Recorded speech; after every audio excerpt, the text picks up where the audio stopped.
افسوس یہ ہے کہ آج ہم لوگوں میں ابھی بھی وہی بات چل رہی ہے کہ وقف ہے کیا،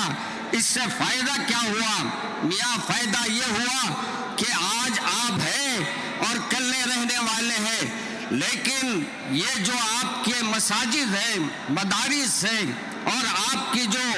خانقاہیں ہیں اور جو قبرستان ہے، یہ سب ہمارے بزرگوں نے وقف کیا تھا، جو آج آپ اپنے لوگوں کو دفنانے کے لیے لے جاتے ہیں۔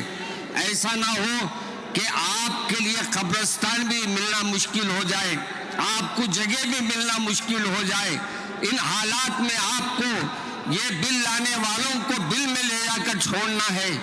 عوام کی زندہ دلی کو سلام۔ انشاءاللہ ہم سب متحد ہو کر اس وقف کے کالے قانون کے خلاف لڑائی لڑیں گے اور کامیاب ہوں گے۔ جی ہاں دوستو، آج مسلم پرسنل لا بورڈ کی جانب سے دارالسلام میں منعقد کیا گیا احتجاجی جلسہ، جس میں لاکھوں افراد نے شرکت کی اور اپنا احتجاج درج کرایا۔ یہ لاکھوں کی تعداد بتا رہی ہے کہ وقف ترمیمی بل مسلمانوں کے خلاف ہے۔ مولانا جعفر پاشا صاحب نے دارالسلام میں وقف ترمیمی بل کے خلاف منعقدہ کل ہند مسلم پرسنل لا بورڈ کے احتجاجی جلسے عام سے خطاب کرتے ہوئے وقف ترمیمی بل کے خلاف مسلمانوں کو متحد ہو کر جد و جہد کرنے کی ضرورت پر زور دیا۔ انہوں نے کہا کہ ہمارے بزرگوں نے جو زمینیں وقف کی تھی، ان پر آج مساجد، مدارس اور قبرستان قائم ہیں، اور اگر وقف کا نظام ختم ہو جائے تو مرنے کے بعد ہمیں دفن کے لیے زمین بھی نہیں ملے گی۔ مولانا نے اس بات پر زور دیا کہ وقف کے بارے میں معلومات حاصل کرنا اور اس کی اہمیت کو سمجھنا بہت ضروری ہے۔ انہوں نے جلسے میں شریک افراد کو مشورہ دیا کہ وہ اپنے اپنے علاقوں میں وقف کے تعلق سے شعور بیداری مہم چلائیں اور مرکزی حکومت کے متنازع وقف ترمیمی بل سے عوام کو واقف کروائیں۔ مولانا جعفر پاشا نے کہا کہ وقف جائیدادیں اللہ کی امانت ہے اور ان کی حفاظت ہر مسلمان کا فرض ہے۔ انہوں نے اس بات پر تشویش کا اظہار کیا کہ مرکزی حکومت کی جانب سے پیش کردہ وقف ترمیمی بل کے ذریعے وقف جائیدادوں پر قبضہ کرنے کی کوشش کی جا رہی ہے، جو کہ مسلمانوں کے مذہبی اور سماجی حقوق پر حملہ ہے۔ انہوں نے کہا کہ اگر یہ بل منظور ہو جاتا ہے تو اس کے نتیجے میں مسلمانوں کی اربوں روپے کی جائیدادیں متاثر ہوں گی اور مساجد، مدارس اور قبرستانوں کی حیثیت خطرے میں پڑ جائے گی۔ انہوں نے تمام مسلمانوں سے اپیل کی کہ وہ اس بل کے خلاف متحد ہو کر جد و جہد کریں اور حکومت پر دباؤ ڈالیں کہ وہ اس بل کو واپس لیں۔ مولانا جعفر پاشا نے کہا کہ وقف جائیدادوں کی حفاظت کے لیے ہمیں اپنی صفوں میں اتحاد پیدا کرنا ہوگا اور اس مسئلے پر سیاسی، مذہبی اور سماجی سطح پر مشترکہ حکمت عملی اپنانی ہوگی۔ انہوں نے کہا کہ اگر ہم متحد ہو کر اس بل کے خلاف آواز بلند کریں گے تو حکومت کو اس بل کو واپس لینے پر مجبور کیا جا سکتا ہے۔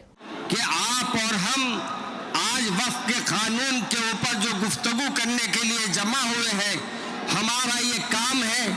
کہ ہم وقف کے قانون کو سمجھیں اور وقف کسے کہتے ہیں اسے جاننے کی کوشش کریں۔ افسوس یہ ہے کہ آج ہم لوگوں میں ابھی بھی وہی بات چل رہی ہے کہ وقف ہے کیا،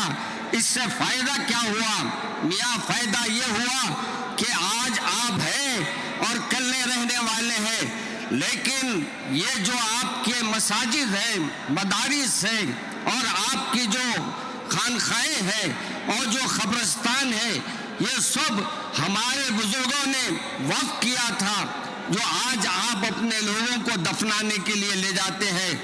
ایسا نہ ہو کہ آپ کے لیے قبرستان بھی ملنا مشکل ہو جائے، آپ کو جگہ بھی ملنا مشکل ہو جائے۔ ان حالات میں آپ کو یہ بل لانے والوں کو بل میں لے جا کر چھوڑنا ہے، اور اس لیے آپ کا اور میرا یہ فریضہ بنتا ہے کہ ہمارے آج پروگرام میں جو بھی بات چیت ہو رہی ہے، جو بھی گفتگو ہوئی ہے وقف کے لیے، آپ اس کو پر غور کریں اور اپنے محلوں میں، اپنے گاؤں میں ہر جگہ اپنے اجتماعات رکھیں، اور یہ حکومت جو ہمارے مخالف حکومت ہے اور یہ ہم کو مٹانے کے لیے اور ہمارے